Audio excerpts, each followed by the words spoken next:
Welcome to Fringe Element here on the 440 Sports Network. My name is Braden Gall, and you can follow me on Twitter at Braden Gall. Mine's Erin Dugan. You can follow me on Twitter at the Erin Dugan or Instagram Erin_Dugan. Why are you looking at me like that? I was just waiting for you to get finished so I could tell everybody to go to the YouTube page and subscribe to our YouTube page because Erin and Puff Daddy Combs, Young Sean Davis, what do you call him? Young Sean P. Diddy Combs, McDugan. McDugan. Seth McDugan is putting all of these episodes up on the YouTube, doing a great job. And we may have some cool stuff planned for you guys in the very near future. So make sure you're checking out the YouTube page as well. Erin Suttles is going to be our guest, of course, covering the Alabama Crimson Tide, our Alabama State of the Union. We are back talking football State of the Union with Erin Suttles from The Athletic, pay for good journalism. And of course, he's covered Alabama, Erin, I don't know how long, like forever. So had some interesting things to say about Nick Saban, when he's going to retire, how good this team could be, how good last year's team is, their areas of weakness. And of course, I asked him 11.5 wins for Alabama, over, under. He gave me an answer, which is going to be our primary topic today on the show. We are going to go through all 14 teams for you, and we are going to tell you which team over, under on win totals that have been put out by Vegas. Erin will give you her answer. I will give you my answer. You do with those answers what you will. That's what I'm saying. This is a gigantic game of Tetris, by the way. You don't think it is until you really get into the weeds of it. And then you realize that we played around a lot. I tried. I used every ounce of brain power I had on this. So we'll see how it goes. And this is and she's a big quantum physics person. So just keep that in mind when you hear her talk about ounces of brain power. I'm an academic elitist. You're many different types of elitism, but it's fine. It's okay. Also, we will give you at the end of the conversation. I have 3 teams that I would put everything I own on, that I feel extremely strong. I just so strongly. That's the guy who won't bet over $5, but okay. I have bet tens and 20s of dollars before. Okay. Remember when I won $700 on a 5-way parlay? Yeah. Have you won one of those since? How'd that go? Oh, I didn't bet one since because for those of you who need some gambling advice, Erin has just stumbled on the greatest piece of gambling advice you can give anyone in the world, which is keep trying. Cash out. Know when to quit. No, yeah. Literally know when to fold them and walk away. That's what you got to do. When you win $700 on 50, you just got to know. That was a $50 5-way parlay. I don't know. I think I might have done 20. I think it was less than that. Yeah, because it wouldn't have taken that to. Yeah, it was probably less than that. Well, I'll look it up later. If you are a human being putting $50 down on 5-way parlays routinely, I don't think I did. You have too much money. I'll confirm. No, it had to be less because 5 ways I would have won a lot of money. So gambling, win totals, 2022, every team in the SEC, and our best bets, of course, at the end of the conversation. Then Erin Suttles a little bit later on. However, of course, let's remind all of our wonderful folks who are listening and watching on the YouTube page. By the way, just click all the buttons on the social accounts, the YouTube account, Erin on Instagram. You could just click all the subscribe buttons. Just do all that stuff. All the things. We here at Fringe Element are brought to you by the wonderful and amazing folks at Jaspers, the only bet you'll always win. Oh, I like that. Thank you. Look at that. Timely. You tied it back into the show. Excellent work. She's on her toes. She's quick. She's fun. Oh, I feel like there's a 90s like alt rock song in there somewhere. Maybe. Somewhere. Go to Jasper's. The parking is free. The food is amazing. They do have Four Top Hospitality, of course, is the wonderful folks who put on Jasper's here in Nashville. If you're in Nashville, go by. It's a great place to go hang out, watch the games. They got a game room, which is free, by the way, equally as free as the parking. But they also have tons of locations all across the Southeast. So if you're in Jackson, Mississippi, if you're in Memphis, if you're in Huntsville, all over the place. I think Flowwood, Mississippi, by the way. So check that out. They got a lot of cool restaurants all over the Southeast. I think 13 locations. So make sure you check out Four Top Hospitality. And if you're in Nashville, Jasper's, for sure, go check them out. So they would probably appreciate some new patrons besides us, because as most of you know by now, we can get old pretty quickly. So Jasper's, I'm sure, would appreciate some people that aren't us. Yeah, I don't know what you're talking about. So anyway, gambling on. It's all right. Sure, I get tired of myself around 4:30 every day. It's fine. Okay, we're going to go through, as I said, all 14 teams. We're going to do the East in a little while. We're going to start with the West. Do you have any gambling advice for folks? Because I do think that when you look at these win totals, we'll give you our picks for every single team. Yep. But I would argue, I don't know about you, Erin. I would say there's probably 4, 5, or 6 of these that I would not even think about putting any money on. Just $0. I mean, you can tell just from the line on some of them that, that's probably not smart, but I would agree. I only have 3 that I would feel pretty confident putting money on. I have 4. Or that I would recommend to somebody else. Okay. I wouldn't screw other people. I'd screw myself. How about this? We have to put money on the ones that we are calling like our quote unquote best bets. That's fine. That? I ain't scared. What if we actually put money on it? We'll show you the receipts. Yeah. We will bring receipts to the show and we will show you the receipts, but only on YouTube. Subscribe. So there you go. Here you go. There it is. Let's start in the West. We're going to go from top to bottom. This is all from WinBet.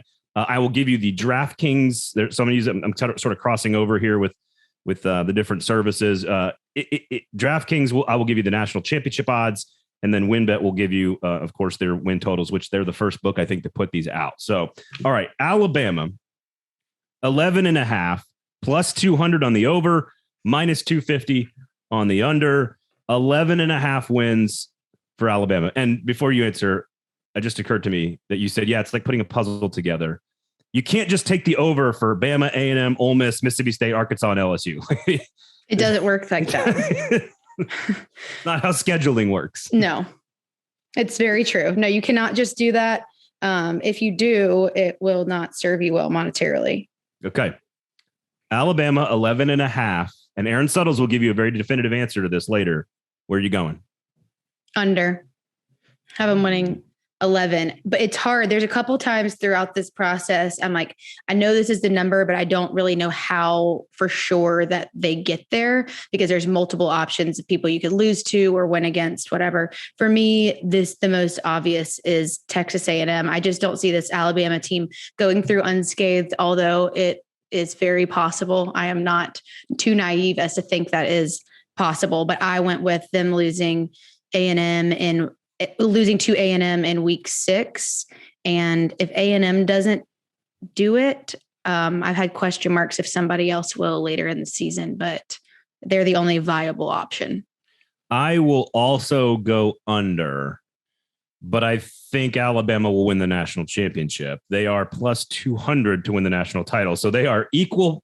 They are equal gambling odds to win the national championship as they are to go over 11.5 wins, plus 200 for both of those, which of course they're number one in the entire country to win the whole thing, according to the odds. So I'm not picking them to lose the A&M game right now. And we're going through this process at Athlon where we have to actually literally predict each game to sort of figure out our magazine, like record of finish or whatever. Now let me guess. Okay.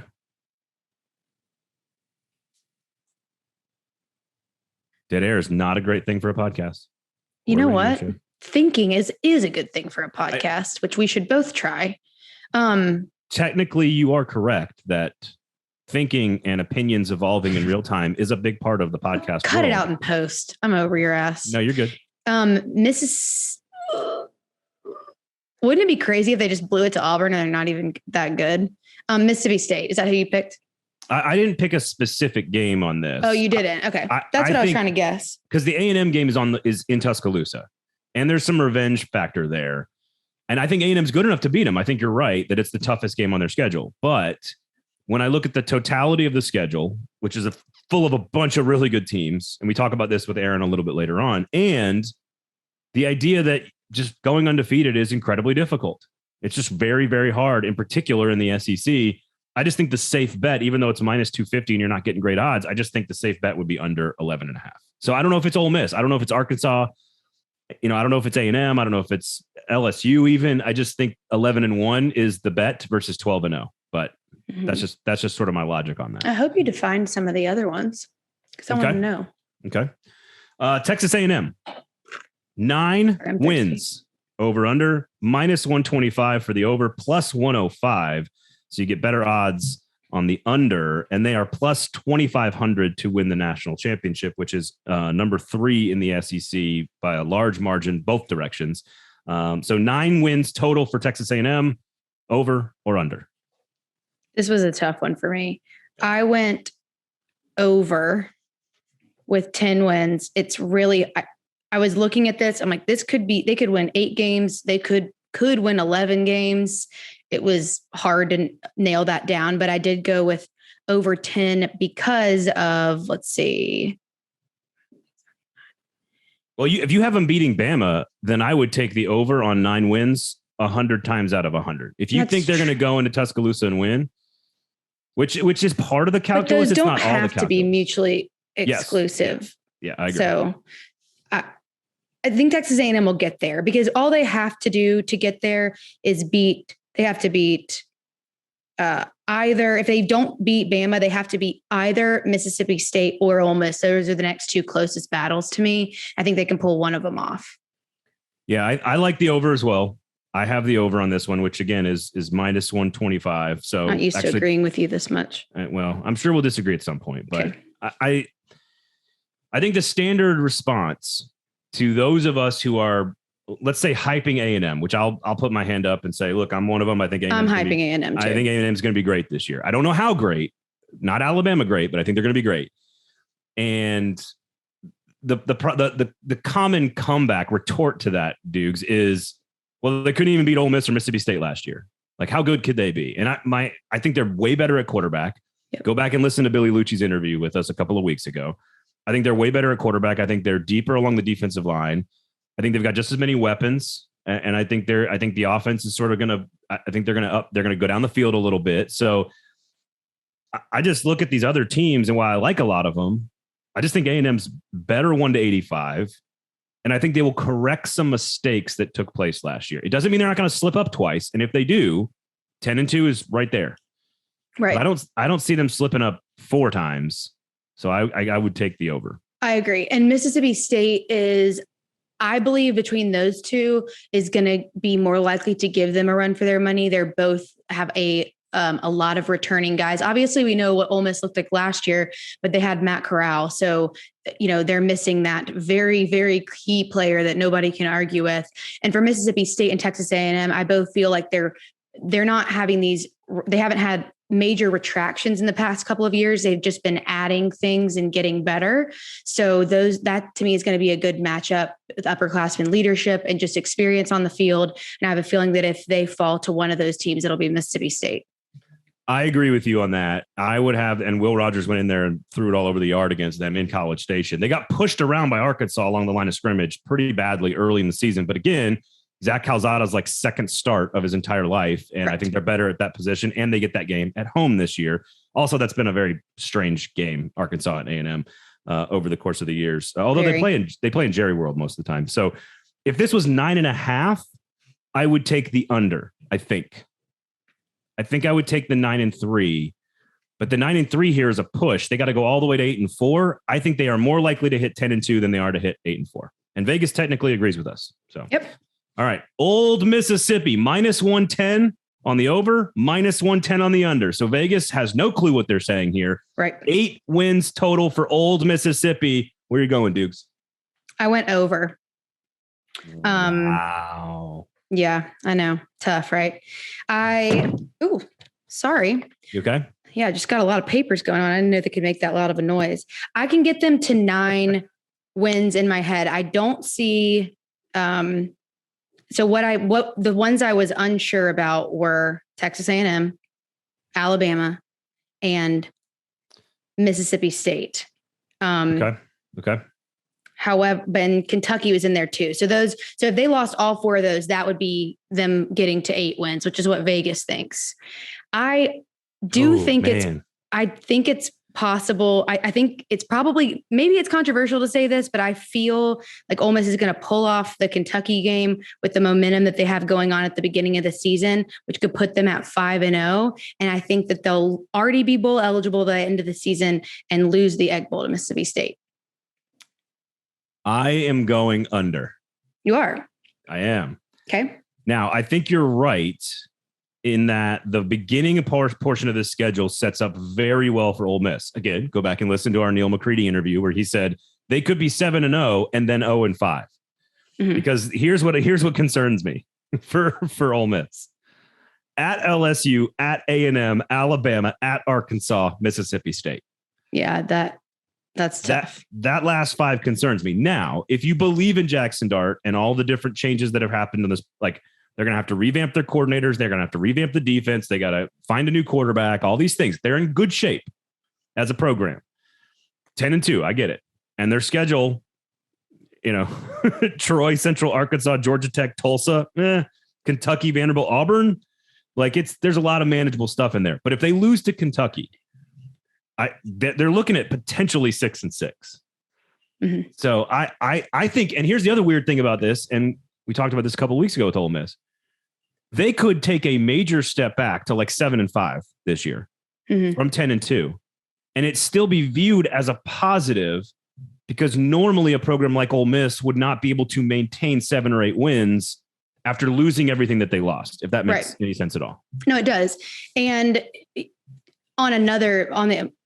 different point, having a backloaded schedule obviously is hard on your players. It's hard on your body. It's hard on you making any kind of move in the postseason because things are so backloaded. But there is something to be said for the momentum in the beginning to take some of the postseason pressure off. And sometimes, just depending on the team, sometimes guys play better when there's not this, when everything's not riding on it, which sounds somewhat counterintuitive, but just taking a little bit of the pressure off and being like, oh, you might get through your first 6 games with 5 or 6 wins could serve them well in their mental game. And when you talk about Ole Miss, every single time you start this conversation, when it comes to win totals, they get to play Vanderbilt in crossover schedule. Yeah. It's like Tennessee. When we get to Tennessee in the East, every year they're going to play Bama, which means you automatically add the loss. Yep. Like Ole Miss in this situation, you automatically kind of add the W. Now, Kentucky normally would be considered a 50-50 or winnable game for most teams, but not anymore because Kentucky's so stinking good. Right. My Kentucky Wildcats. I'm like them to stop doing this. Miss Ole Mississippi plus 6,000 to win the national championship. And one quick note on this. So Mississippi State plus 10,000, Arkansas plus 10,000, LSU plus 5,000, Auburn plus 10,000, Tennessee, Kentucky, South Carolina plus 10,000, Florida plus 6,000, Mizzou plus 40,000, and Vanderbilt plus 100,000. $1 million. What this tells Georgia's plus 300 and Alabama's plus 200. What this tells me is that there's just no reason to gamble on anyone other than teams you think can actually win the national championship. And we know full well that there are 2, maybe 3 in the SEC that could do that this year. It looks like if you believe Vegas at all, there's only 2. Really? Yes. I mean, because you jump from plus 300 with Georgia to plus 2,500. So I mean, if you believe Vegas, but that is at least for 5 or 10 or 20 or $50 or whatever, like A&M at least has a chance to do it. Like a chance, but you get past them and absolutely not. Right. They've got the personnel to do it. Things could fall their way, a la LSU in 2019 with Joe Burrow or Florida State in 2013 with Jameis Winston as a new quarterback. Like they've got the guys that are capable. Outside of those 3, there is not a team in this league that is capable. And there's not a single one of these bets that's a good value bet for the national championship, in my opinion. Agreed. Okay. I have no argument. I have no notes. Thank you. All right. Mississippi State with a significantly tougher crossover schedule. They will play Kentucky, as they always do, and Georgia, of course, in crossover, which is bad for their win total. But Mississippi State, 6.5, plus 120 for the over, minus 140 for the under. Where are you going? That's not what our notes say. Oh, sorry. Minus 110 on both. Sorry. I was like, I read Arkansas's lines. It's still 6.5 though. Mississippi State, also a tough one. I feel like I've said that 3 times already, but I went over at 7 games. And the Memphis, obviously there's a history there with how that game's gone in Memphis's favor 2 out of the last 3 times that they've played. It's a tough opener, but it's at Mississippi State. And I do think that I really sat down and thought about this game because it's a hard one to predict, mainly because it hasn't happened yet. But Memphis had some weapons against Mississippi State. It's a hard one to predict because it's already happened. That's a hard thing about everything that we do because we don't know either. Okay. Calvin Thanks Austin. for listening. Yeah. Anyways, go about your day. But Memphis had some tools against Mississippi State that they don't have anymore. Calvin Austin III, who's like got Tyreek Hill vibes, was responsible for like 3 of the touchdowns in that last game. I'm a Memphis fan, if you don't remember. So, by the way, Calvin Austin, sneaky good draft prospect right now. Sneaky, and he ran like a 4.2 something. Yep. I think he's very fast. He's creeping up the boards. Yep. So put together, like, helped with like those big chunk plays for Memphis, which were the difference maker in that last matchup, along with a couple controversial calls fell in the Tigers' favor. So that got me to 7. Obviously, Arkansas was harder for me. It was harder for me to give that game, but I gave them Memphis and Arkansas, which put me at 7. So I'm also taking the over. I think Memphis, Arizona, Bowling Green, Auburn at home, ETSU, and Ole Miss. I'm going to say it's not for sure getting the Egg Bowl because it's the Egg Bowl. But I'm just going to say hypothetically, because I'm taking the under for Ole Miss, I'm taking the over for Mississippi State. I sort of have to pick Mississippi State in that game. That's 6 right there. And what you have to do then is win one of these games. At LSU, A&M at home, Arkansas at home, at Kentucky, at Alabama. Take Alabama off the table. All you need then Georgia. And I'm taking Georgia off the table too. Take Georgia and Bama off the table. After that, all you need in my book here is one win against LSU, A&M, Arkansas, or Kentucky. And I think as good as I believe in Mississippi State with what they're doing on defense with Zach Arnett, Will Rogers, and Mike Leach year number 3, like, to me, I think it's a tough schedule. There's no question, but I think this team wins at least one, if not 2 of those games, and I'll take the over. Yeah. But you're not going to say which one? Come on. That's not how this works. I'm not, I mean, you don't have to, obviously, but so if we're going to do that, Arkansas at home, I think is a very winnable game. That's what I picked. At Kentucky, I think is a very winnable game. Frankly, those two have played very weird games. Mm-hmm. Mississippi State and Kentucky have played weird games. Although they've had much greater success down in Starkville. The at LSU game is fascinating to me early in the year because Mississippi State will be ready. They'll already, like, Mississippi State to me is one of those teams that will be fully formed like by week 2. Yeah. Like they already kind of are fully formed already. And that's why I really like it. LSU still might be chaos by then. That's kind of what I'm thinking, is that LSU is one of those teams that's going to get a lot better as the year goes along, I think. Yeah. Mm-hmm. So if you could get them early in Baton Rouge, the way Dak Prescott did a couple years ago under Dan Mullen when they went down there and won, I think that's what Will Rogers could do. So I could see them winning LSU and Arkansas and Kentucky. I'm not going to pick that. No, I don't think so. Because that would be like 9-3 at that point. But 9-3 is not out of the question. It's not out of the question, but it's very unlikely. I think I picked them to be Arkansas because I think that they'll need a couple SEC games under their belt before they win that. I could see the LSU chaos thing playing in their favor, though. So I have to feel you. All right. Arkansas, 6.5 plus 120. So you get odds on the over, minus 140 on the under. So Vegas is telling you they like the under here. I'll give you mine. You go ahead first, Erin. You've been going first here. So this is the best value bet in this entire situation. I'd pick Arkansas over anything. 6.5 wins. I can easily get them to 8 in my head. I think there may be one other one that kind of plays the game in terms of value, but to me, this is, if you really want to bet, I'd take this over. All right. So you're supposed to save your best bets until later, but it sounds you like didn't tell me that. Yeah, I did. I said it literally on the show to everyone listening. I said, we're going to give our best picks later. So anyway. You literally can't prove that. Well, this is mine. I can't prove that.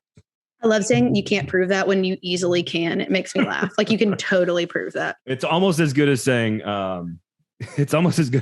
we don't know what's going to happen because it hasn't happened yet. Yeah, no, I'm a theorist. All right. Sorry. So are you wearing Sam Pittman colored glasses right now? I would if I knew what kind of, I'd wear whatever he wears. If I'll get the same glasses.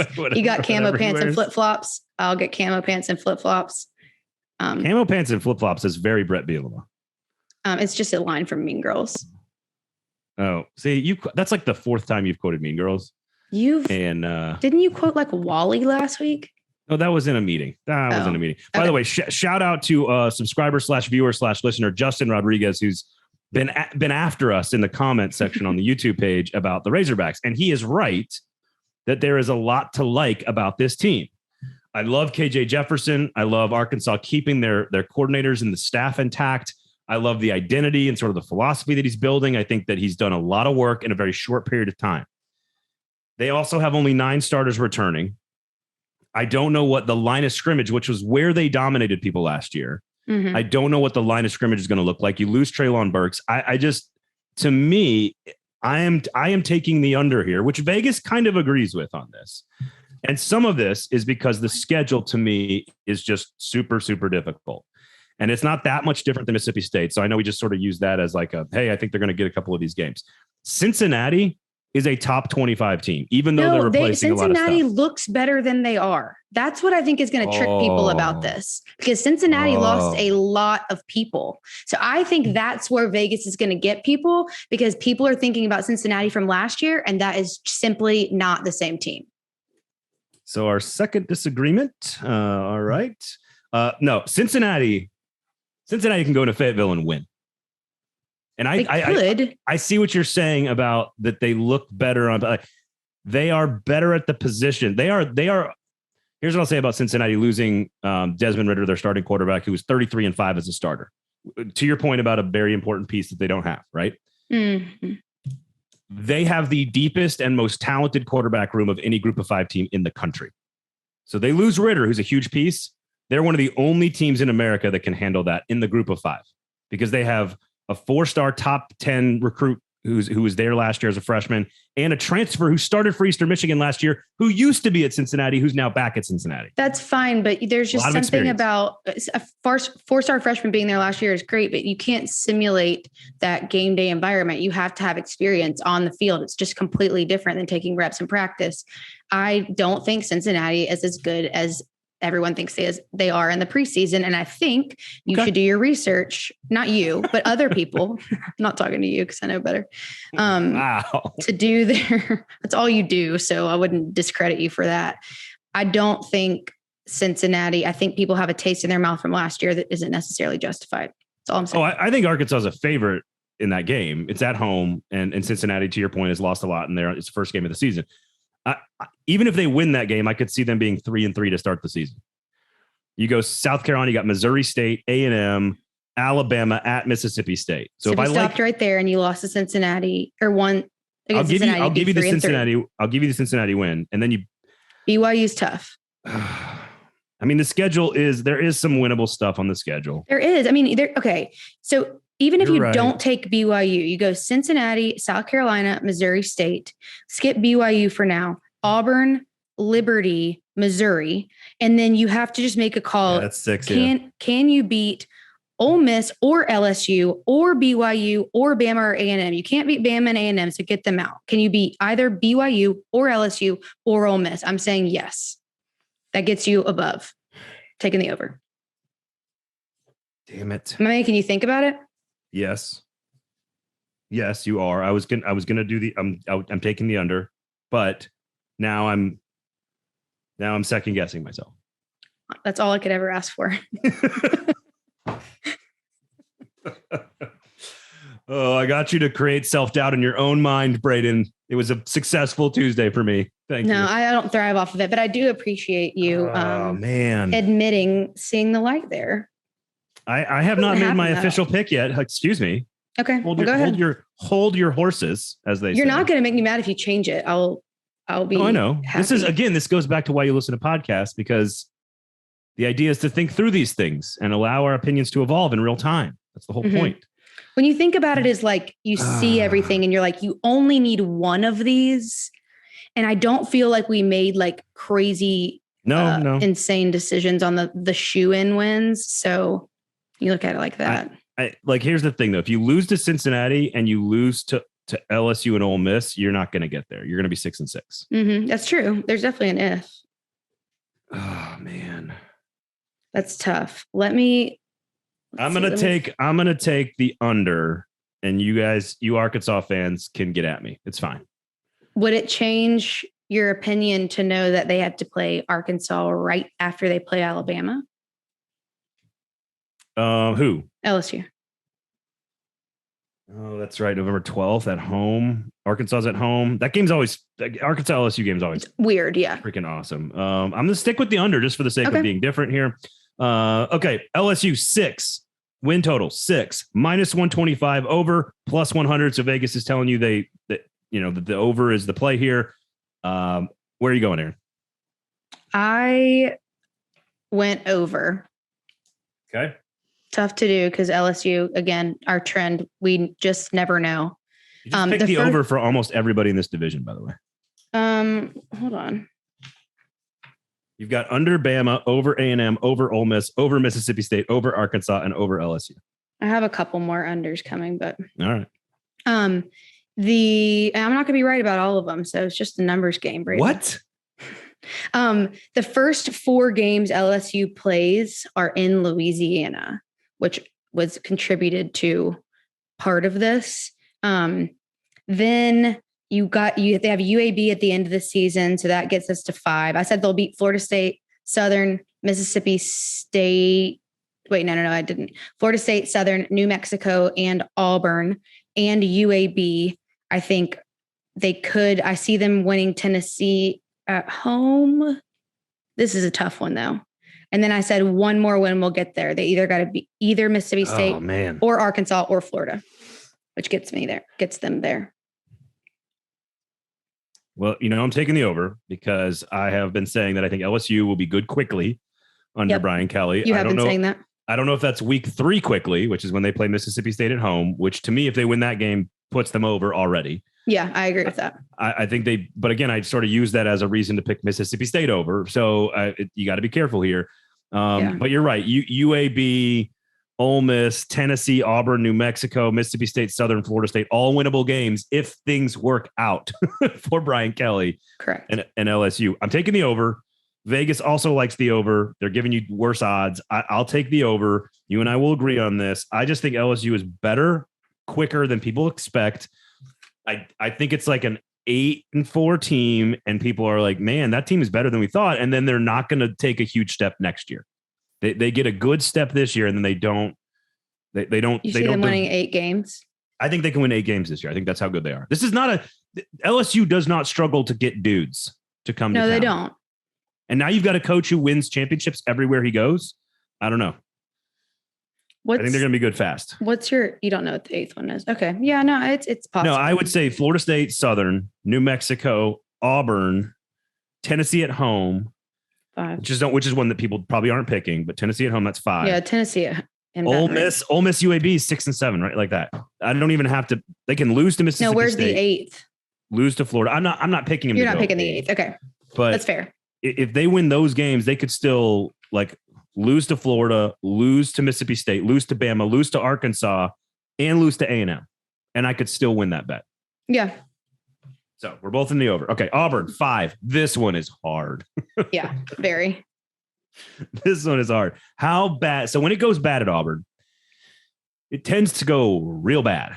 Mm-hmm. So if you believe in the Harsin debacle, it's just a 1-year stay of execution and he's going to be fired at the end of all of this, then you sort of have to buy into the tanking here and like a 1-7 possibility, because that's what happens when Auburn is bad. When Auburn is bad, it's not like 3-5 bad. They're like 0-8 bad. Yeah. Otherwise, I don't know what to tell you about this one. This one's a hard one.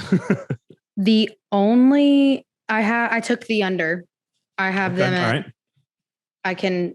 4-8 is bad. I was mentally able to get them to only win 4 games, but it was really hard. I'm not going to lie, but their schedule is insane. They play LSU, Georgia, Ole Miss, Arkansas, Mississippi State, Texas A&M, Alabama. It's very, very difficult. I only have them winning. I mean, if I'm right, the only conference game they would win would be Missouri at home. If that, so I mean, not that I have to be right. They could win less than 5, but when I was going through that's the only 4. way that's the only way, because they're going to probably beat Mercer, San Jose State, and I think they lose to Penn State and Western Kentucky. Yeah. So those 3 plus Missouri is already at 4. If they win one more game, you're done. Yeah, but you lose. It's a push. So I don't know. This is one of those, and we'll get to our best bets later. This is one of those I'm not touching this one. No, I wouldn't. No real dollars are going on Auburn, but I'm with you. I would take the under because if I'm gambling on Auburn, if I'm going to gamble on Auburn and put money on the most schizophrenic program in the history of college football, then you might as well put money on the dumpster fire happening. You might as well put money on the bottoming out, because what's the alternative? That they surge into greatness and they're like 7-win team? Not with this schedule. They've got dudes like LSU has dudes. I get it, but they're replacing a lot more dudes than LSU is. I don't know. I would take the under, but this is one of those that when push comes to shove, I would not touch this with anyone else's wallet. No chance. Nope. And they don't have, it's not really spaced out well for them either. They have to play. I mean, Missouri's a conference game, but we think they can win. You have to play LSU, then you're on the road at Georgia, you're on the road at Ole Miss, and there's an open date on the 22nd of October, and then you go Arkansas at home, at Mississippi State, Texas A&M at home. You have 1 week, and then Bama. It's just brutal. Their schedule's brutal, and it's a dumpster fire. Right. Really, really tough schedule. Also, you're horrible. Traditional Auburn dumpster apart. Traditional Auburn dumpster fire mixed with a really tough schedule equals under. That's what it is. So in the West, you've got under Bama, over A&M, over Ole Miss, over Mississippi State, over Arkansas, over LSU, under Auburn. I have under Bama, over A&M, under Ole Miss, over Mississippi State, under Arkansas, over LSU, under Auburn. So where we differ is Arkansas and Ole Miss. Those are the two that we differ on. Yep. So there you go. Okay. All right. So Erin Suttles coming up a little bit later on from The Athletic, going to break down all things Alabama and the Crimson Tide, give us a little State of the Union there. And when we come back, our picks for the SEC East, and we'll give you our best bets for all of these numbers when we come back right here. Fringe Element on the 440 Sports Network. Fringe Element, Aaron Dugan, is a podcast about SEC football and a variety of other topics occasionally. Mm-hmm. And it is, in fact, brought to you by the wonderful and talented and amazing folks at Jasper's, your ultimate summer getaway, complete with water slide. Ooh, there's a water slide now? Yep. You didn't know that. Most people don't. Dude, the 4-year-old just got real happy. Very few people know about the water slide. You know how some people have a champagne room? Jasper's has the water slide room. It's about as nice as UCF's lazy river. I recommend checking out Trey Crowder's episode last week. He was absolutely fun to hang out with last week on the episode. But you know how he gave him a library that they kind of already have when we asked him to do the ad last week? Yeah. If you pull out the right Russian literature in that library, the fireplace opens and it takes you into the water slide room. Correct. Which I don't know if we were supposed to say that on the podcast. Well, everybody knows now. Well, shit. Here, Jasper, prepare sorry, for the Jaspers. storm. People's kids are screaming, running into the restaurant, pulling books off the shelves. Yeah, no, but the water slide's great, especially when the weather's nice. Water slide's great. I could see my 4 and 5-year-old running in there with like the dinosaur inner tube around their waist and like the goggles, like floaties with their arms out. Yeah, and no, the oldest one can swim now at 5. She's pretty good. Okay. Bennett the little one probably needs some floaties. So she runs in there and she's just fearless though. She's shrieking and screaming like water slides, and people are just like at the bar having cocktails going like, what is people this 4-year-old confused? Why is this 4-year-old dressed like she's going to like the water park? What's happening? Go to Jasper's. The parking is free. The food is amazing. The chefs are fantastic. Deb Paquette did the menu. Megan Williams does the pastries. It's fantastic. Four Top Hospitality, of course, who owns it all. They've got tons of great locations across the Southeast of all their different restaurant names: Amerigo, Char, etc. Etch. Lots of Saltine down in Mississippi. They got a lot of great restaurants all across the Southeast. So make sure you check out Jasper's, everybody, as well as all the other culinary delights from Four Top Hospitality and Deb Paquette. Go to Jasper's, everybody, and use their water slide. Bring your suit. All right, we'll get to Erin Suttles here from The Athletic coming up in just a few minutes, Erin. He'll talk all things Alabama, and the State of the Union there. And let's get into the SEC East here with the win totals, and then we'll give you our final sort of, here are the things we actually have money on. How about that? Sound good? Okay. All right. Georgia Bulldogs, 11.5, plus 200 for the over, minus 250 for the under. Where are you going with the Georgia Bulldogs? I went over. Really? Yeah, I felt like it. Just because you felt like it. Mm-hmm. So 12-0. 12-0. They're going to lose 5 first-round draft picks on defense. What'd you say? They're going to lose 5 first-round draft picks on defense. I don't know. I'm telling you, this is the one where I was like, I just feel like it, and I did it.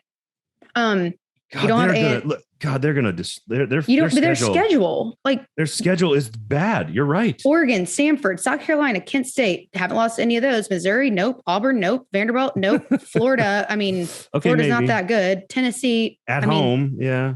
Tennessee at home, I mean, might be a challenge. Mississippi State, Kentucky, the only two, like Tennessee, Kentucky. What else? What else is there? I mean, they can go through this unscathed, even not being the best team in the country. No, they're definitely going to be 7-0 going into the bye week. And then they'll come out of the bye week playing Florida.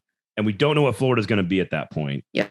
And then they go Tennessee, at Mississippi State, at Kentucky. Those 4 is where there could be one slip up. There could be. I just chose to believe that there might not be, because I think it's more fun to be like, can they do this? Well, undefeated. So a couple of different factors here. The offense probably is going to be as good. All right, they're not going to get worse on offense. They were one of the most efficient offenses. I know Stetson Bennett took a lot of flack for the last couple of years, but they were one of the most efficient offenses in all of college football. He is back. You've got some of maybe the best tight end collection ever assembled outside of like Miami and the U in the early 2000s when they had like Shockey and Winslow. Yep. They are loaded at every position on offense. Defensively, the 2 deep is disgustingly good. And even though they are losing all those players, there's not a game on this schedule where I don't think they're a double-digit favorite. Like, I don't see a game. I can't find the game where they're like an 8-point favorite or a 9-point favorite. I can't find one. So what are you doing? I mean, unless Mississippi State is like, or Kentucky is just off the charts good. And I like both those teams, but they'd have to be like set like 8-0, 9-0 hosting Georgia to get that number under 10. It sounds insane. Right. And it sounds insane until you look at their schedule. I mean, there's nothing. I mean, there's no real. If they have some serious season-ending injuries, Kentucky or Tennessee, maybe. Okay. But a healthy Georgia team, I don't think loses to either of those teams, which are the 2 biggest challenges on the schedule. I think you're right. God, music to my ears. No, but. So we're taking the under for Bama and the over for Georgia, but picking Bama to win the SEC? Well, when you put it like that. No, I mean, it's not that. That's honestly, what happened last. That's exactly what happened last. It's literally what happened last year. Yeah, you're right. Georgia went 12-0. Bama lost the game. Bama wins the SEC. I'll take the over with you. I'm in with you. Yes. I'm in with you. All right, I'm in. Tennessee 8.5, -115 for the over, -105 for the under. So Vegas just wants you to gamble on Tennessee. Yes, they do. I go ahead.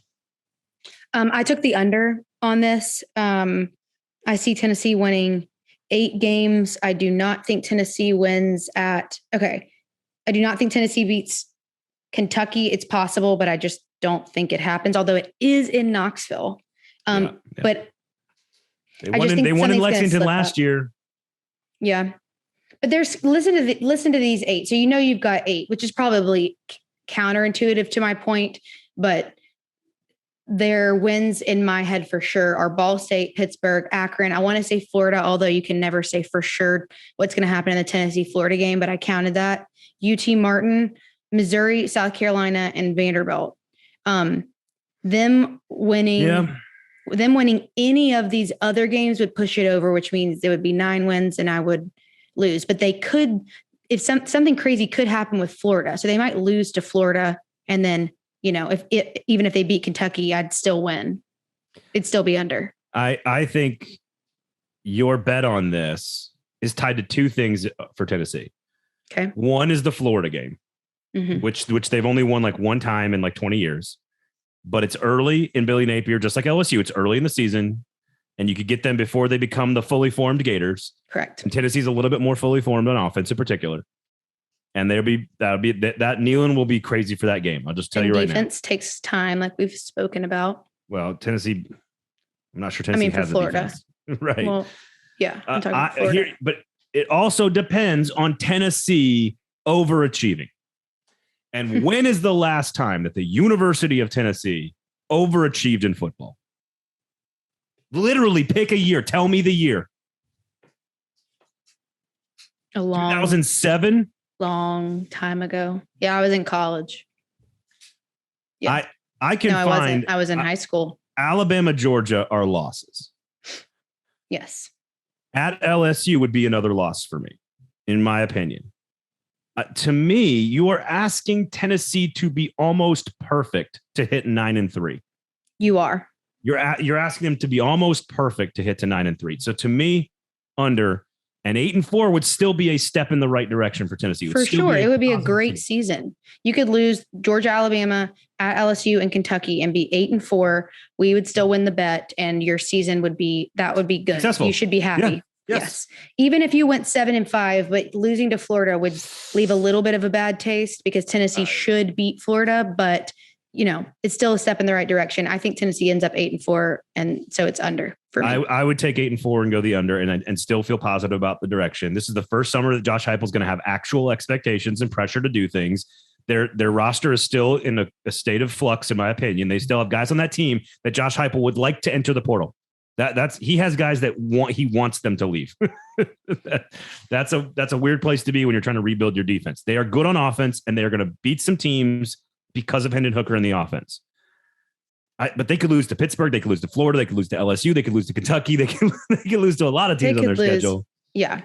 But they have now defined themselves as in that, upper middle tier of the SEC. And part of that is just because of all the teams that right now are falling below it. So it's by default pushing them up. So Vanderbilt looks like they do. South Carolina looks like they do. Missouri looks like they do. And then you have non-con games like Ball State, Akron, and Tennessee, UT Martin. I mean, you have a chance to have a really good season, but it doesn't change our 9-3 is asking a lot. To win the bet on the over, you have to get to 9-3. You're asking them to be almost perfect. You're setting yourself up for disappointment if you're a Tennessee fan and you want them to go 9-3. Just don't do it to yourself. There's no reason to do that. Preach. 8-4 is fine. Just take a chill pill and be cool with it. And leave yourself a little bit of room for error. Because Lord knows you need it. Kentucky, 8 wins, -110 under, -110 over. So Vegas doesn't know here. Kentucky, 8 wins. And you know how much I love Kentucky. Where are you going? This is hard because, to me, they're going to win. They're going to win exactly 8 games. I agree with you. So I'm just trying to force myself in one direction or the other. I feel like it is more likely for them to. Man, a lot of swing games on this schedule, dude. So many swing games. This is what makes Kentucky so fascinating. Every game is a swing game. Florida, swing game. Ole Miss, swing game. Mississippi State, swing game. Tennessee, swing game. Louisville, swing game. So the things that are not, they're not going to lose to Vanderbilt. I don't think they're going to lose to Missouri. They're not going to lose to South Carolina. And to me, I think as of Florida's the new nature of what Florida looks like, you just said it a second ago, which is they need a little bit more time. I think Kentucky goes 4-0, beating Miami, Ohio, Florida, Youngstown State. Youngstown State. Youngstown State. There you go. Winchesterton Fieldville. Youngstown. Winchesterton Fieldville, Iowa. You know what that's from? Anyways, Northern Illinois. Is Ron Swanson the head of that Parks and Recreation No, department? it was Mr. Deeds. Damn, I was close. I know, it's pretty random. So you go 4-0 there. Even if you lose to Ole Miss, golly. So, okay, then we're counting South Carolina, Missouri, Vanderbilt, and Louisville. I'm counting those as wins. So then you either have to win one of these: Ole Miss, Mississippi State, Tennessee, or Georgia. You just have to win one as Kentucky. I think you can do it. Right? So where are you going? 8 wins, over, under. They're going to get to 9-3, or they're going to go 7-5. I went over. We will disagree. I will go under. And you know how much I love Kentucky. Mm-hmm. I am buying that the West this year is very, very, very good and better than the East across the board, with the exception of maybe Georgia. That's it. And even then, I think Bama over Georgia. So that was a really tough one. I'm not going to lie. I'm going to go the under. They're exactly right. I'm with you. I think 8-4 is the play. I'll go under. Again, there are a handful of these that I would not touch at all. And this Kentucky one is one I'm not touching at all. Yep. Wouldn't touch it. Stay away. I might be saying the same thing here about our next one. The Florida Gators, 7 wins over under there. I think they lose to Utah in week 1. Okay. They are a 1-point favorite. I like the Utes plus the points there. On the road against Tennessee, they get Kentucky at home. They got to play LSU, Georgia, A&M in crossover at Florida State at the end of the year. We don't know what Florida State's going to look like. Vandy, South Carolina, Missouri, Eastern Washington. There's wins in there. But if you think they lose to Utah, I think you have to go under for Florida. I think. And I know you've been going first, but I got on a roll there because I love that Utah game in week 1. I agree with you. I went under, but it was 6-6 is tough, man. Tough because what I really think will happen is same thing with Kentucky. I think that they'll win 7 games. I think they'll somehow pull off Utah.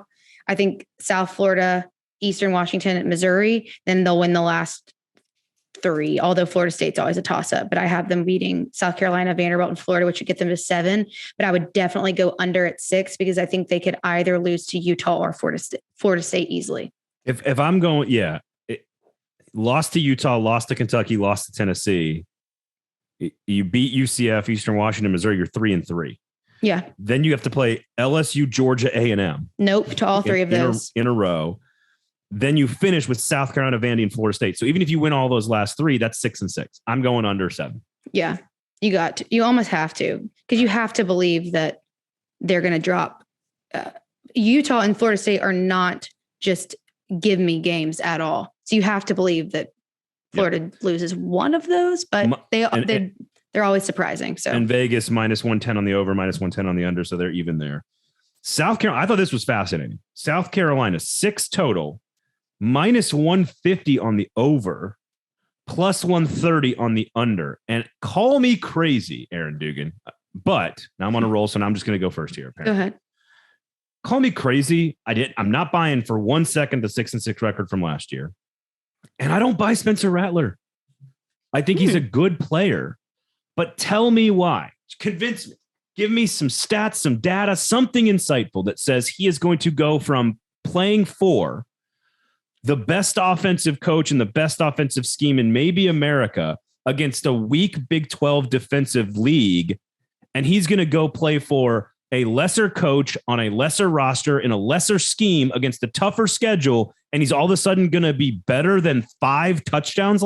5 touchdowns at Oklahoma. That's a 1 game for most Oklahoma quarterbacks. He had 5 touchdowns. I'm not buying South Carolina. I'm not buying Beamer. I'm not buying Rattler. Give me the under. Definitely going under as well. Ooh, all right. I'm under everybody in the East. Oh, you are. It's very scandalous of me. I think South Carolina winning 5 games, looking at their schedule, is a little bit of a stretch. So I definitely had no problem going under. I could see South Carolina ending the season having only beaten Georgia State, Charlotte, South Carolina State, and Vanderbilt.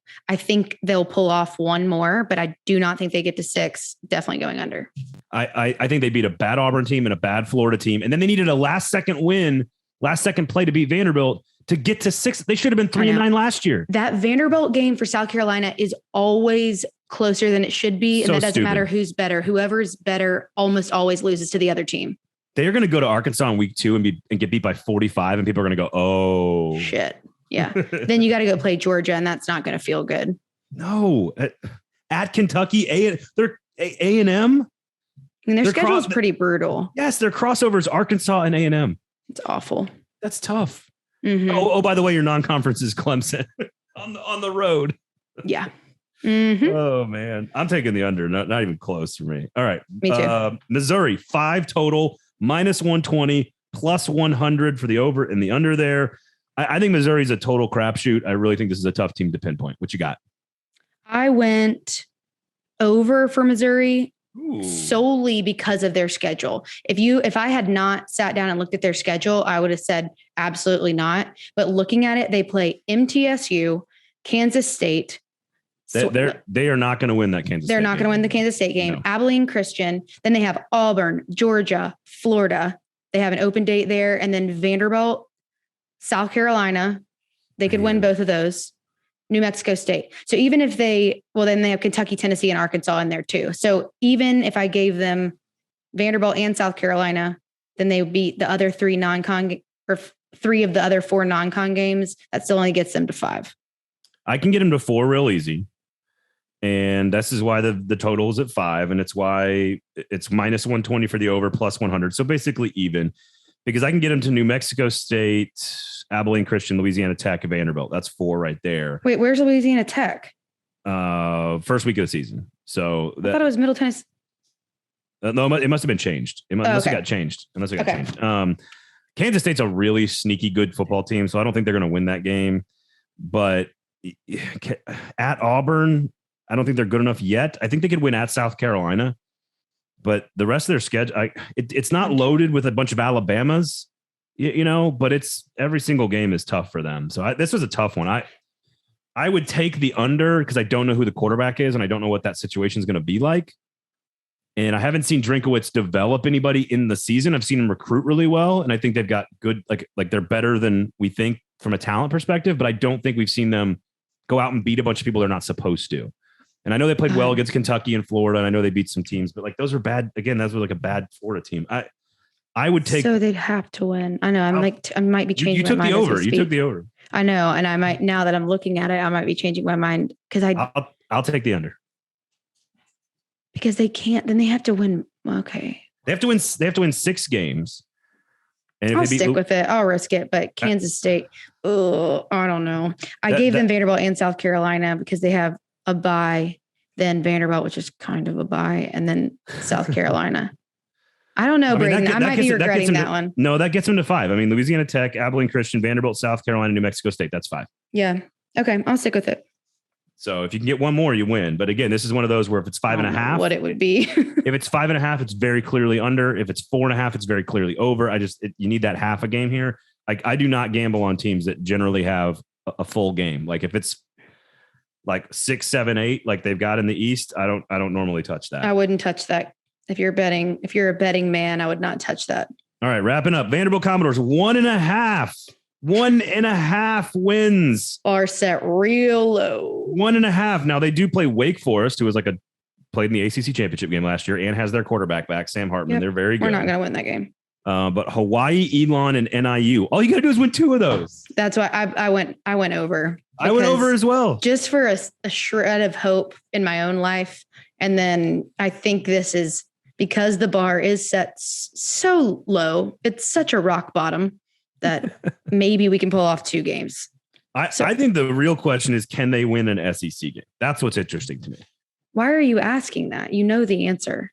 I mean, they've lost like 20 in a row. So, I mean, the only thing they would even potentially flirt with is South Carolina. And that's not because they're as good as South Carolina. That's because there's a history of those 2 teams playing each other closely, and it's in Nashville. But that doesn't really mean a whole lot. They could, if they settle on a quarterback, they could go to Missouri and be competitive, maybe. I'm just not, again, save yourself. I'm not going to set myself up for disappointment. If they win 2 games, I will have won this and be happy. That's what I think is going to happen too. They're going to go 2-10 and we'll win the over. Yep. That's what I would predict. And I'll survive because I've survived it before. All right. So we both have the over for Georgia. We both have the under for Tennessee. We both have the under for Florida, the under for Carolina, and the over for Vanderbilt. You have the over for Missouri and the over for Kentucky. I have the under for Kentucky and the under for Missouri. Now that we've laid out all 14 of these teams, you have to put $100,000 on a 3 or 4 team parlay, which we know is stupid. I'm not doing 4. We have to do 4. We're actually going to do 3 or 4, whatever your quote unquote best bets are. What are your best bets? And we're going to put $10 each on each one of these games, on each one of these. Let's do that. So $10 each. Again, we're talking big stakes here. Okay. A lot of stuff on the line.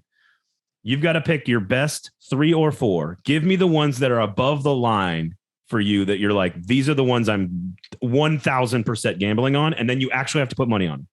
Arkansas over 6.5 wins. South Carolina under 6 wins. Vanderbilt over 1.5. All right. So Arkansas over 6.5. Okay. Vanderbilt over 1.5. Okay. And what was the other one? Mississippi State? No, South Carolina under 6. Ooh, okay. All right. So those are your like locks of the year, of the week, of the century. I guess so. All right. And you're going to put money on them. You promise? Yeah. All right. I'm less scared to bet than you. Here are mine. Mississippi State 6.5 over. Okay. LSU 6. Way over. Way over LSU. LSU is my number one bet. LSU over. Mississippi State over. Vanderbilt over 1.5. Yeah. Give me those 2 W's. Just give me 2 W's, Clark Lee. Come on, buddy. And the Tennessee Volunteers under 8.5. You're going all 4, huh? Maybe I should pick another one. Well, honestly, it's the 2. The 2 are at the top for me. Mississippi State over, LSU over. Yeah, Those are my 2. But yeah, if I'm adding a 4th one, I also will take my LSU over. Okay. All right, there you have it, folks. I don't think we can talk about these win totals any more than we have today. I think we've done. No, I mean we've done enough. Dug all the way in. So we will go after this show and go place actual wagers, put actual money down. You will put money down on Arkansas over 6.5, LSU over 6, Vandy over 1.5, and South Carolina under 6. I'm not parlaying these though. No. That's stupid. I am putting money on Mississippi State over 6.5, over LSU 6, over Vanderbilt 1.5, and under Tennessee 8.5. Okay, there you go. Perfect. All right. Can you do a compilation for this for social media of all the times that you changed your opinion once I talked you into it? I only changed my opinion, I think, on one thing. 2. 2? Which ones? Can't remember the second one now. No, I stuck with all of them, I think. Oh, no, it's Georgia. Georgia over, you convinced me of. You convinced me of the Georgia over. I was going to take Bama, Georgia both under, but you convinced me to go over on Georgia. So I'm not bragging. I'm just basking in it for a minute, and then I'm going to bask away. Bask away. That was fun. The damn puzzle. You'd be a basking case anytime you want. All right. Thank you to Erin. Go to Jaspers. Thank you guys all for hanging out. When we come back, Erin Suttles of The Athletic giving us an Alabama State of the Union right here on Fringe Element. Erin, good to see you, man. Thank you for joining the show. How are you this afternoon? Doing well. Thanks for having me. Well, I'm not sure when's the last time you've been asked this question. I'm sure you've been asked this question a million times, but it feels like it hasn't been asked in a while. So I'll just go ahead and do it before we get into the roster and 2022 and Bryce Young and all the other stuff. Any idea when Nick Saban's going to call it today? Not anytime soon, I wouldn't imagine. I just don't think he has anything else going on outside of his Mercedes-Benz dealerships, which I'm sure he doesn't want to be involved in day-to-day operating. So I think as long as his health holds out, he'll be around. So basically all the other coaches in the SEC need to be rooting for more grandchildren is what it sounds like. That's right. That's what they need to do. So practice I know is wrapped up in the spring. And I'm just curious, before we get into some of the personnel packages and all that stuff, when you look at Alabama in the past, the last 15 years, let's say, under Saban, and you look at the roster and where the strengths and weaknesses are, we know the quarterback is exceptional. They went out and got some pieces in the portal to fill specific needs. Where does this roster rank 1 to 85 relative to any of the past Bama teams we've seen in the last decade or so? I think it's all relative, right, to the state of college football. And I think in comparison to the rest of college football, it's one of the top 2 or 3 rosters in the country. As it compares to other Alabama teams, I think there are some issues on this year's team that they still have to work out. Offensive line being chief among them. I think wide receivers is another area they'd like to address. But there doesn't seem to be very many weaknesses on defense. I think they're going to be elite. They're going to get back to being elite Alabama on defense. And they got some great skill position running backs. They got a Heisman Trophy winner at quarterback. I think they have the best player in college football in Will Anderson at outside linebacker. So overall, they're pretty loaded. You talked about the elite defense, and that's what I've been looking at too. We're putting our projections together for the Athlon magazine right now, and it's a lot of it is just, sure, Bryce Young is better than everybody else at that position, but it's about the defense. And I'm curious your perspective on the evolution because, under Kirby Smart, this into the 09 era up through 12, where they had big burly defensive tackles and they were playing kind of an older game. And then they evolve into this newer game. But then there's also been a couple of questions about this defense in the last couple of years.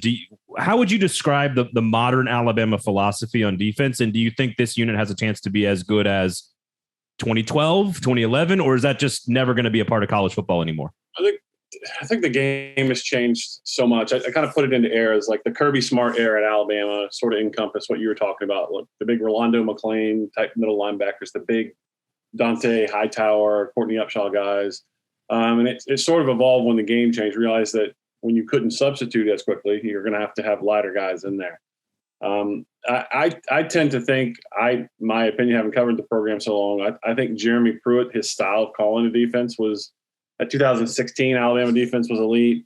His last year in 2017, they were the number one defense in the country. And then it fell off for 3 years. And then I don't know how much of that, like the fans like to blame Pete Golding for that.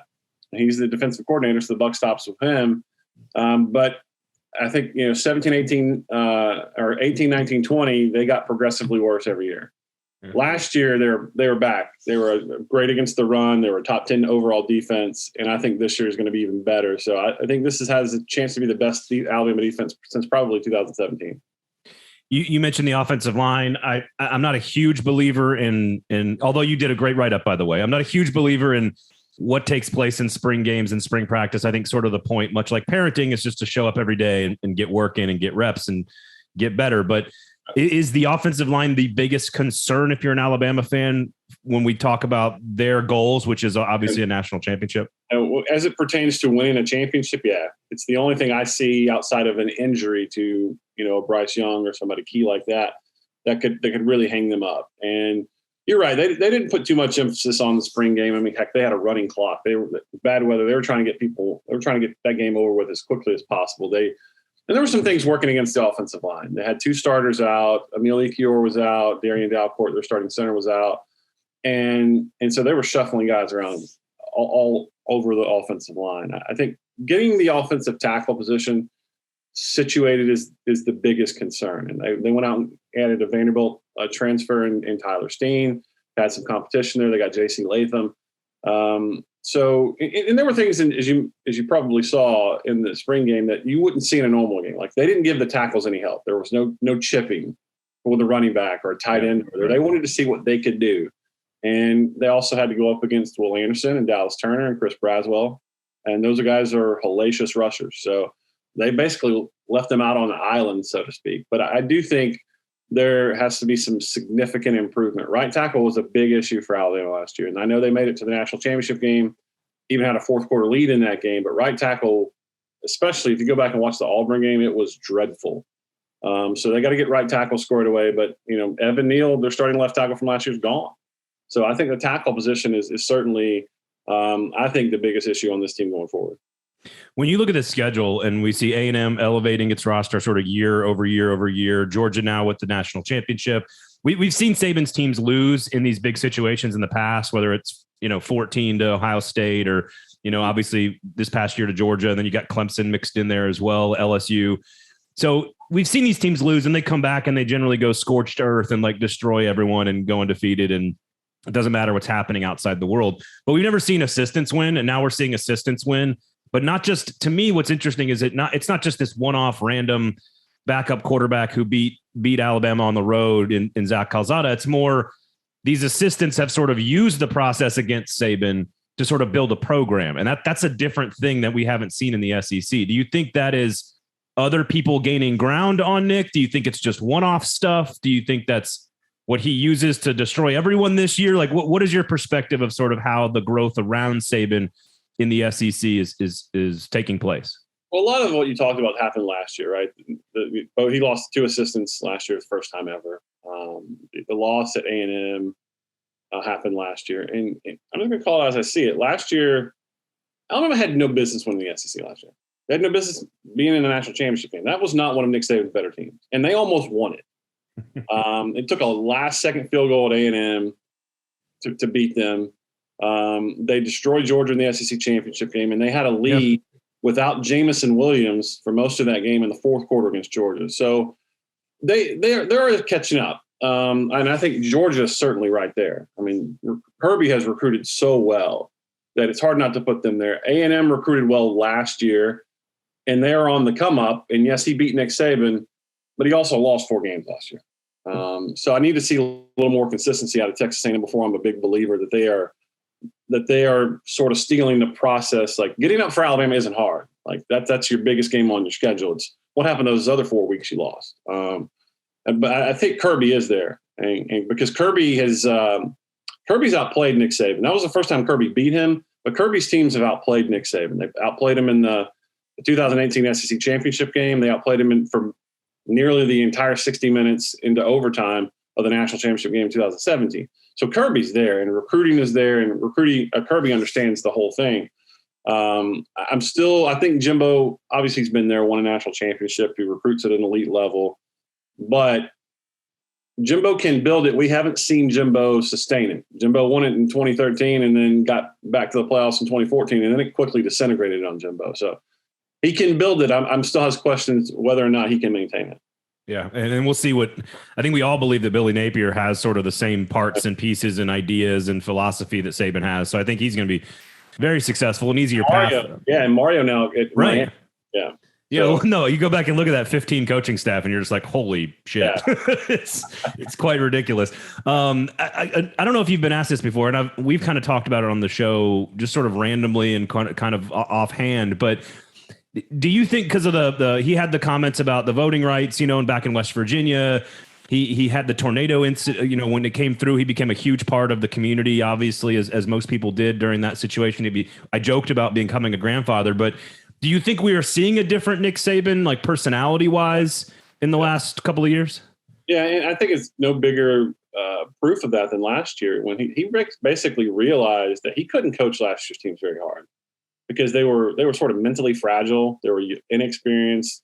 They were younger guys. So he was more positive, forward facing to the media with that team than I've seen any team of his. Because I think he knew I can't coach these guys hard.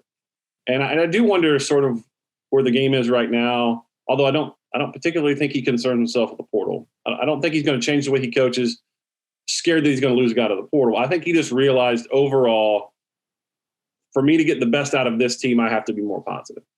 I tend to think that's going to revert this year because I think he's got excellent leadership. I think this is going to be a mentally more strong team. So I think we'll see more sort of meltdowns from Nick Saban this year. Right. But I do think, he was very positive with the team last year. I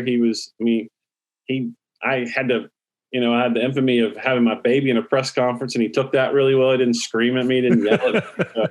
I do think the older age and him being a grandfather has softened him somewhat. What was his when you're sitting there and you see his eyes, notice the baby, what happens? What's going through your head? I was hoping because my wife had texted me, I'm almost there. And then I realized too late, my question's about to be popped up. But I was hoping he would just ignore it. Like, my biggest fear was that my son would start screaming. And that's annoying to everyone on the press conference. Nick Saban is a little harder of hearing these days, and he probably it wouldn't help if a baby screaming. So once we got through that, I'm like, okay, I got the question out. My hope was he'll just answer the question and we'll move on. But he had some fun with it, and we went viral. Hey, listen, if there's worse things than going viral when you're a newborn, okay? You're starting the influencer career at an early age. It's okay. So if we're at 11.5 wins, is this a team that is 15-0, 16-0 good as 2020? Was that good with that kind of weapons and the quarterback and the leadership and sort of the consistency? Is this team more like last year's team where it's really good, it's better than most everybody in college football, but needs a few things to go there? Like where do we, because again, they're going to be preseason number 1. They're the odds to pick to win the national championship by every voter. And again, 11.5 is their win total in the regular season for Vegas. So where is this team closer to 20 and 09 and these perfect teams, or is it closer to last year? I think it's close. I don't think it's a perfect team because Nick Saban's only had 2 of those. And 2020 was just an exceptional team, just based on guys that came back that they didn't expect to come back, like Najee Harris and Devontae Smith and Alex Leatherwood. I do think they'll lose a game somewhere, probably in the regular season, because I do think it's just so hard to go unbeaten in college football. Look how great Georgia, a generationally great Georgia defense, they slipped up once to Alabama. So I do think they'll slip up once. I think the only roster that really competes with them is Ohio State. And I think they'll probably meet for a national championship. But just because it's so infrequently done, I think they'll probably lose a game somewhere.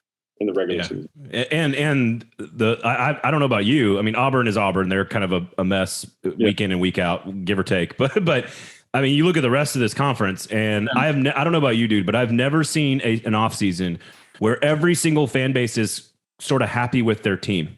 Yeah. I've never even heard of that in this conference. And you look at Arkansas and Ole Miss and Mississippi. I think Mississippi State's really good. I think LSU is going to be better. Like, you look at the schedule for every team, and I think it's tougher than this league's ever been, maybe. It's tough. And you mentioned what A&M is doing. LSU's got a new coach, but Arkansas has quietly put together a pretty solid roster. I mean, Tennessee, probably, while they're not where they want to be, just their style of play and a hot quarterback can make them a really tricky game for a lot of people just because of the way they play.